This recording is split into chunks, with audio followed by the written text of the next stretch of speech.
എനിക്കൊരു വണ്ടിയുണ്ടേ. ഓ, അത് ഈ കമ്പനിയിൽ ഓടിക്കാൻ പറ്റുമെന്ന് അറിയാൻ വേണ്ടി വന്നതാണ്. പിന്നെന്താ, ഓടിക്കാലോ. ഓ, ആ, ആരാ ഓടിക്കുന്നത് പറയ്. അത് ഞാൻ തന്നെ. അയ്യോ, നിങ്ങൾക്ക് ഓടിക്കാൻ പറ്റില്ല. അതെന്താണ്? നിങ്ങൾ ഓടിച്ചാൽ ശരിയാവില്ല. തന്നെ എന്റെ പൊന്നു സാറേ, 10-40 കൊല്ലമായിട്ട് ഞാൻ ഈ വണ്ടി ഓടിച്ചു നടക്കുന്ന ആളാണ്. വീട്ടിൽ വേറെ ആരെങ്കിലും ഉണ്ടോ? വീട്ടിലെ മോനുണ്ട്. ഏയ്, സ്ത്രീകൾ ആരെങ്കിലും ഉണ്ടോന്ന് വീട്ടില്? എന്റെ പൊന്നു സാറേ, സ്ത്രീകളെ കൊണ്ട് ഈ പണി എടുപ്പിച്ച് ജീവിക്കേണ്ട ഗതികളൊന്നും ഞങ്ങൾക്ക് വന്നിട്ടില്ല. ഞങ്ങൾ മാന്യന്മാരാണ്. അയ്യോ, എന്നാ മാന്യ, ഇത് കുടുംബം നോക്കാൻ വേണ്ടി സ്ത്രീകൾ ജോലി ചെയ്യുന്ന സ്ഥാപനമാണ്.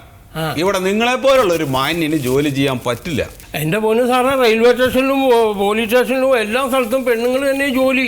പിന്നെ ഞങ്ങളെപ്പോലുള്ളവർക്ക് ജീവിക്കണ്ടേ? ആ, നിങ്ങളൊക്കെ മാന്യന്മാരായി പോയില്ലേ? മാന്യനാണ്. അപ്പൊ അതുകൊണ്ട് ജോലി ചെയ്യാൻ പറ്റില്ല കേട്ടോ. സംഗതി പിടികിട്ടി. എന്താണ്? കൈമടക്ക് വന്ന കാര്യം സാധിക്കുമല്ലോ അല്ലേ? എന്റെ പൊന്ന് ചേട്ടാ, ഞാൻ നിങ്ങളുടെ കയ്യിൽ നിന്ന് കൈമടക്കം വാങ്ങിച്ചിട്ട് നിങ്ങൾക്ക് അപ്രൂവൽ തന്നു കഴിഞ്ഞാൽ നിങ്ങൾ ചുരിദാറിട്ടിട്ട് വണ്ടി ഓടിക്കുവോ?